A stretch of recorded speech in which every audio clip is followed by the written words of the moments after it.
Assalamualaikum warahmatullahi wabarakatuh. Selamat pagi anak-anak kuat SMK Negeri 1 Surabaya. Berjumpa kembali dengan Ibu Vina dalam pembelajaran Bahasa Indonesia.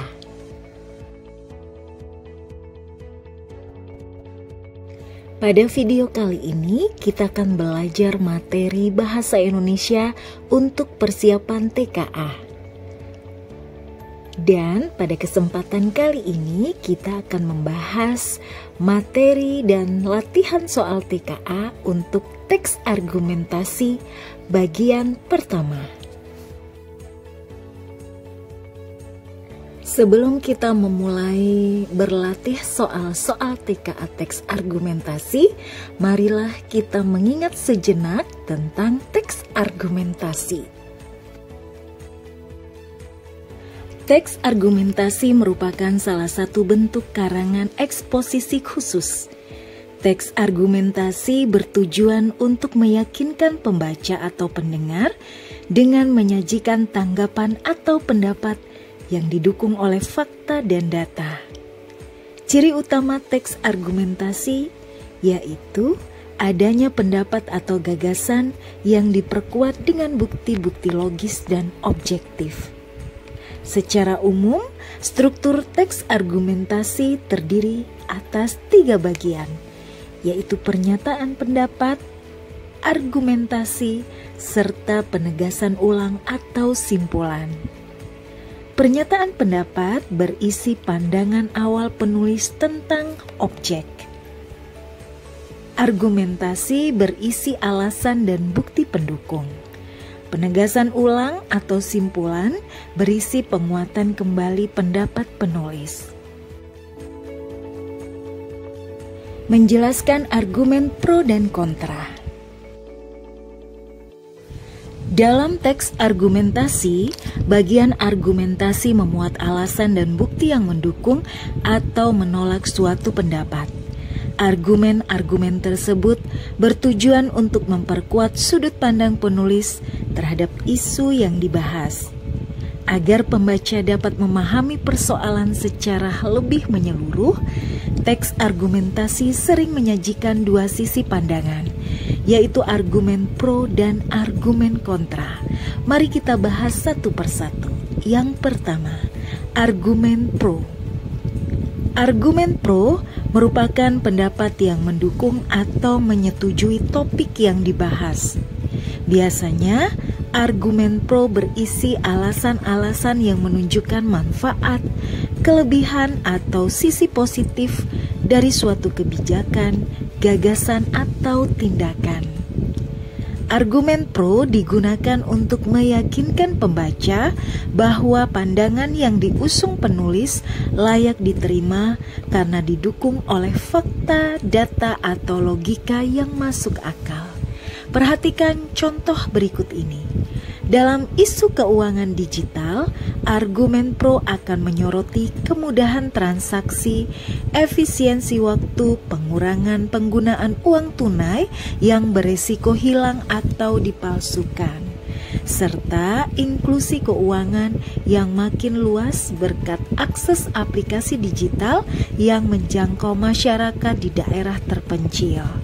Argumen-argumen tersebut menunjukkan bahwa keuangan digital dapat mendukung pertumbuhan ekonomi dan mempercepat layanan keuangan yang aman dan praktis bagi masyarakat.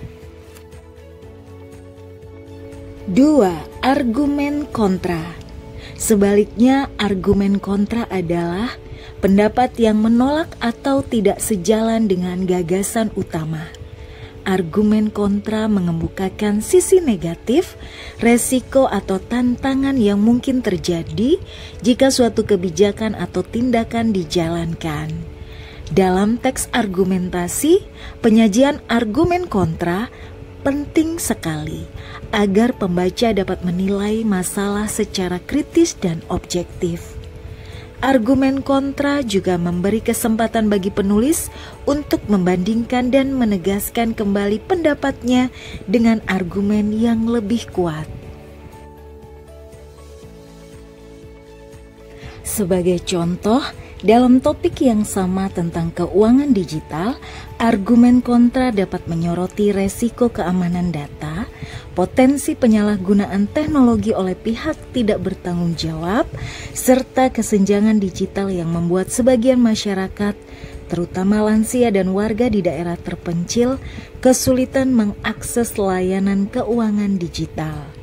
Argumen-argumen tersebut menunjukkan bahwa meskipun keuangan digital menawarkan banyak kemudahan, penerapannya tetap harus mempertimbangkan kesiapan infrastruktur, literasi digital masyarakat, dan perlindungan konsumen secara menyeluruh.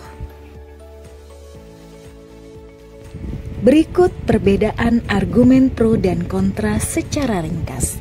Silakan disimak dengan seksama.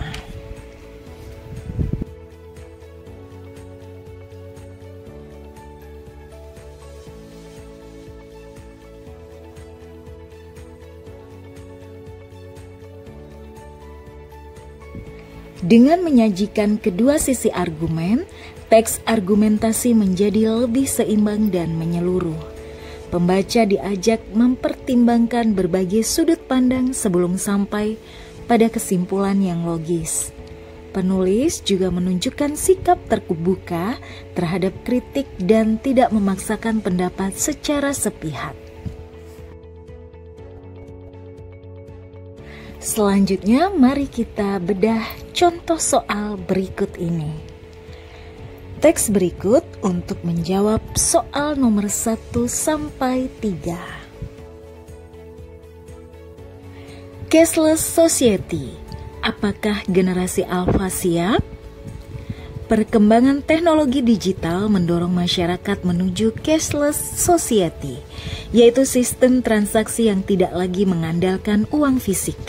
Pemerintah melalui Bank Indonesia dan berbagai lembaga keuangan terus memajukan digitalisasi pembayaran seperti melalui QRIS, BI Fast, dan eWallet.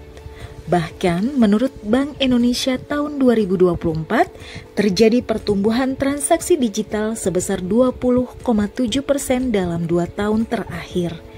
Di tengah tren tersebut muncul pertanyaan, apakah generasi Alpha siap hidup sepenuhnya dalam sistem ekonomi tanpa uang tunai? Banyak pihak menilai generasi Alpha merupakan generasi yang paling siap menghadapi era ini. Mereka lahir di lingkungan digital dan sudah akrab dengan eWallet, QRIS, dan layanan Pay Later. Menurut survei BRI API 2023, 60% anak muda menggunakan layanan keuangan digital untuk keperluan hiburan dan belanja daring. Adaptasi mereka terhadap teknologi sangat tinggi. Dukungan platform teknologi perbankan terbuka atau open banking juga membuat akses transaksi menjadi mudah. Namun, kesiapan teknologi belum tentu sejalan dengan kesiapan literasi keuangan. Banyak generasi Alpha belum memahami pentingnya pengelolaan uang secara bijak. Menurut Media Indonesia 2023, 27% pengguna muda mengalami penipuan digital karena kurang paham keamanan cyber. Di sisi lain, kebiasaan menggunakan Pay Later tanpa pertimbangan bisa menjerumuskan mereka pada utang digital. Gaya hidup instan ini mengaburkan batas antara kebutuhan dan keinginan, terutama jika tidak dibarengi dengan edukasi finansial sejak dini. Oleh karena itu, kesiapan generasi Alpha tidak bisa dinilai dari kemahirannya memakai teknologi semata. Perlu sinergi antara pemerintah, sekolah, orang tua, dan lembaga keuangan untuk menanamkan literasi keuangan sejak dini. Program-program seperti Sikapi Uangmu dari OJK dan Gerakan Nasional Non-Tunai (GNNT) bisa menjadi solusi edukatif. Dengan bekal literasi yang kuat, generasi Alpha tidak hanya siap bertransaksi digital, tetapi juga mampu bertanggung jawab atas keuangan pribadi pada era tanpa uang fisik. Soal nomor 1. Berdasarkan teks argumentasi tersebut, tentukan pernyataan yang memuat argumen pro. Jawaban benar lebih dari satu. A. Adaptasi tinggi terhadap teknologi menunjukkan bahwa generasi alfa siap bertransaksi secara digital. B. Generasi alfa akrab dengan pembayaran digital seperti e-wallet, QRIS, dan layanan pay later sejak usia muda. C. Banyak anak muda menggunakan e-wallet tetapi belum bisa membedakan kebutuhan dan keinginan. D. Generasi alfa lahir pada era digital tetapi belum memahami resiko keuangan dari sistem non-tunai atau digital. E. Generasi alfa membutuhkan literasi keuangan sejak dini agar mampu bertanggung jawab secara finansial. Silakan dipikirkan untuk jawaban soal nomor 1. Ibu beri waktu 1 menit.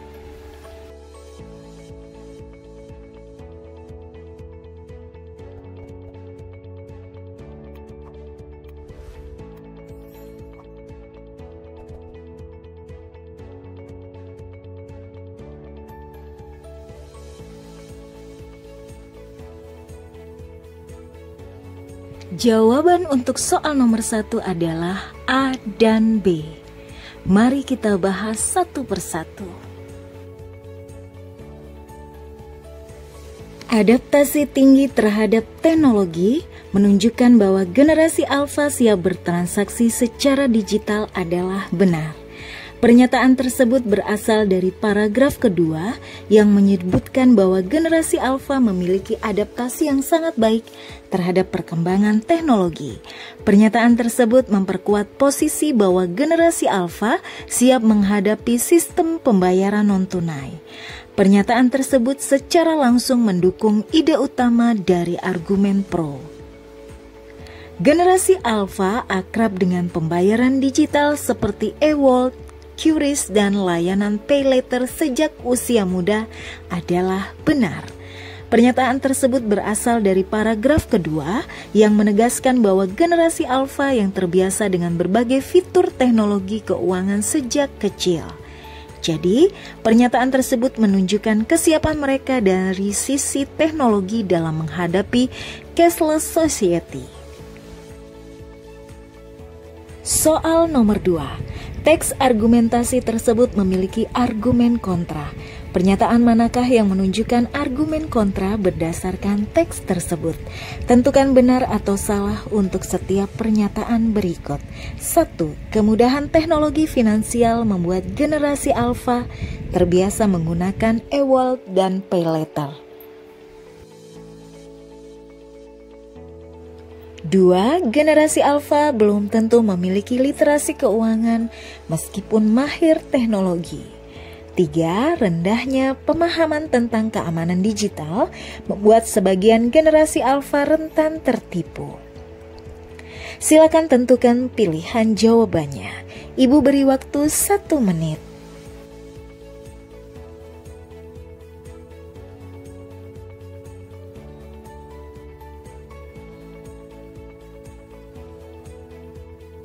Dan jawaban untuk soal nomor 2 adalah pernyataan pertama salah, pernyataan kedua benar, dan pernyataan ketiga benar. Mari kita bahas satu persatu. Kemudahan teknologi finansial membuat generasi alfa terbiasa menggunakan e-wallet dan pay later adalah salah. Pernyataan tersebut merupakan argumen pro yang terdapat dalam paragraf kedua. Paragraf kedua menggambarkan bahwa generasi alfa sudah terbiasa dan cepat beradaptasi dengan sistem transaksi digital seperti e-wallet dan pay later. Paragraf kedua menjadi dasar penilaian bahwa mereka dianggap siap menghadapi sistem cashless society.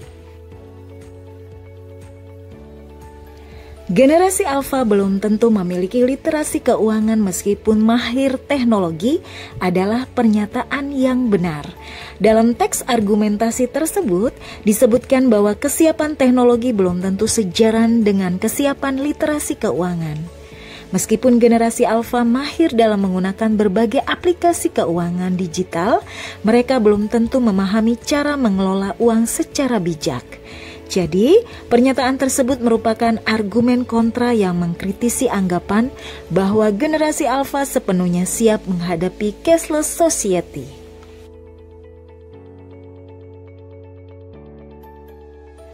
Rendahnya pemahaman tentang keamanan digital membuat sebagian generasi alfa rentan tertipu adalah pernyataan benar. Pernyataan tersebut sesuai dengan isi paragraf ketiga yang menyebutkan bahwa 27% pengguna muda mengalami penipuan digital karena kurang paham keamanan siber. Isi paragraf ketiga menunjukkan bahwa generasi alfa masih ada kelemahan serius dalam aspek keamanan digital.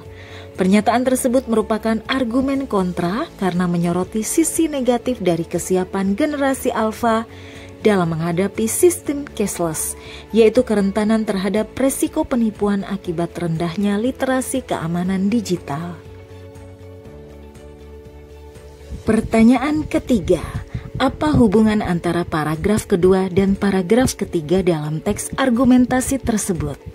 A. Paragraf kedua menunjukkan kesiapan generasi alfa secara teknologi, sedangkan paragraf ketiga membandingkan kesiapan teknologi dengan kesiapan keuangan generasi alfa.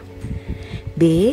Paragraf kedua menggambarkan penggunaan teknologi digital oleh generasi alfa, sedangkan paragraf ketiga membandingkan dengan perlunya edukasi keuangan sejak dini. C. Paragraf kedua menyampaikan bahwa generasi alfa terbiasa bertransaksi digital, sedangkan paragraf ketiga membandingkan dengan resiko utang digital yang mungkin mereka alami. D. Paragraf kedua menjelaskan keuangan adaptasi digital generasi alfa, sedangkan paragraf ketiga menunjukkan bahwa adaptasi digital belum sejalan dengan kesiapan literasi finansial. E. Paragraf kedua membahas kemampuan generasi alfa menggunakan teknologi pembayaran, sedangkan paragraf ketiga membandingkan kemampuan tersebut dengan kelemahan finansial. Silakan tentukan jawabannya, Ibu beri waktu 1 menit.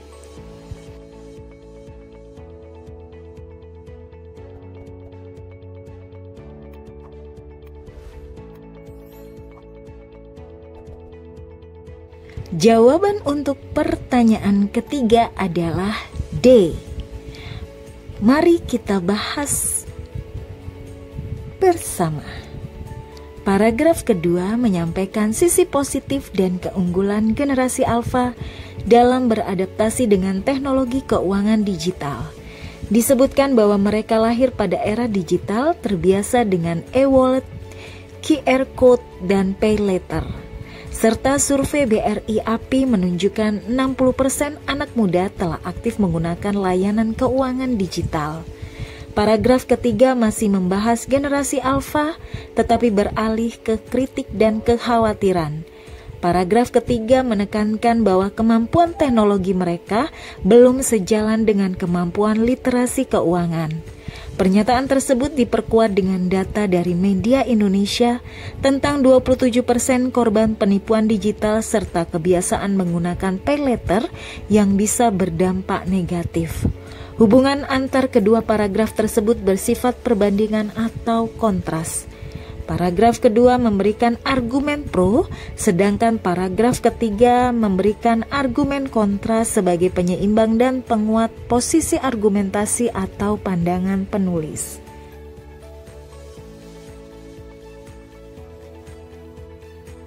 Demikianlah pembahasan materi dan latihan soal teks argumentasi bagian pertama untuk persiapan TKA. Sampai berjumpa di pembelajaran bahasa Indonesia lainnya. Salam dari SMK Negeri 1 Surabaya. Kuat. Wassalamualaikum warahmatullahi wabarakatuh. Sampai jumpa.